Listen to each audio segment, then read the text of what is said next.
Let's head to the White House now. Our Washington correspondent Annmarie Hordern joins us. Annmarie, what's the latest? Well, what we know right now is the latest statement from the Pentagon that a number of servicemen, Marines, were killed due to these two explosions, one outside the Abbey Gate of the Kabul airport, another that was just about a mile away at a hotel, the Barron Hotel. We're still waiting for the Pentagon to give us an exact number about who was killed, what are the casualties in terms of who was injured and who was fatally killed in these two explosions. The Dow Jones was reporting that it was 4 Marines, but we should wait for the Pentagon to confirm that.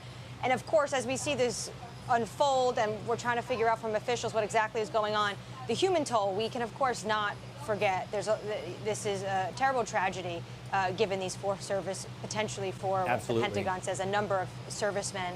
As well as Afghans. The Taliban spokesman saying 13 Afghans they know of at this moment the explosion they were killed by. Well, the whole situation has been tragic. People have lost their lives today, but also on other days as crowds around the airport, pushed in.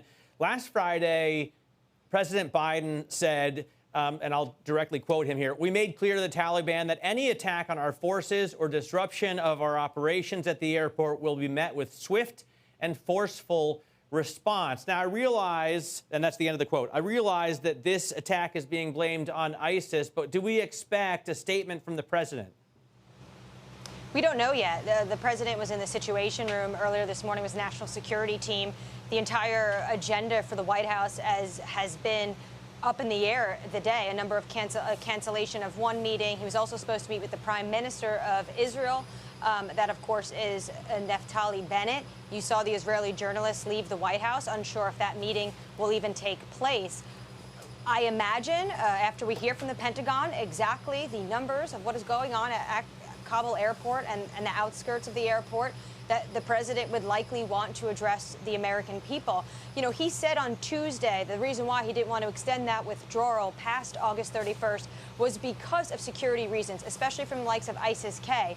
Secretary of State Antony Blinken reiterated that yesterday. Now, we need to wait for the Pentagon to know exactly who is responsible for this, but there has been worries about ISIS-K, who don't exactly, they're an adversarial group to the Taliban for the most part. So we still have to wait to see exactly who is responsible for these two explosions. But the officials leading up to this were worried about a potential attack from ISIS-K. And in the middle of the night, Kabul time, 3:40 a.m., they were telling U.S. citizens to leave the airport. If you're near any of the gates at the airport, please evacuate. So there was concerns of these potential threats. I could think of what they're just trying to think about right now in the Situation Room, what the president's trying to think to, and what you do tell the American people, considering that there are still several days to go before that deadline. We know there are people desperate to leave that country. This tragedy today only compounding the chaotic situation around that airport. Exactly. Yesterday, we learned from the State Department there's at least 1,500 American citizens.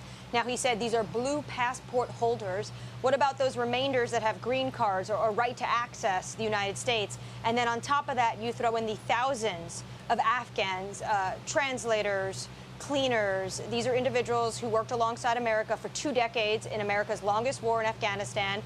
On top of that, others, vulnerable groups, especially women and girls, which we know do not have the same rights, even close to the same rights as men under the Taliban.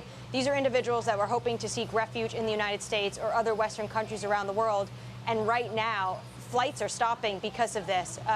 The UK Prime Minister did say he wants to continue flights going into the UK. And then you heard from Chancellor Merkel saying today it has to stop because there are security concerns clearly about how the U.S. is going to maintain a secure airport, given the fact that the Pentagon says there is a number of servicemen that have died due to these two explosions. Are there other threats potentially? Potentially, does the U.S. have to send in backup? These are questions we are waiting for officials to address.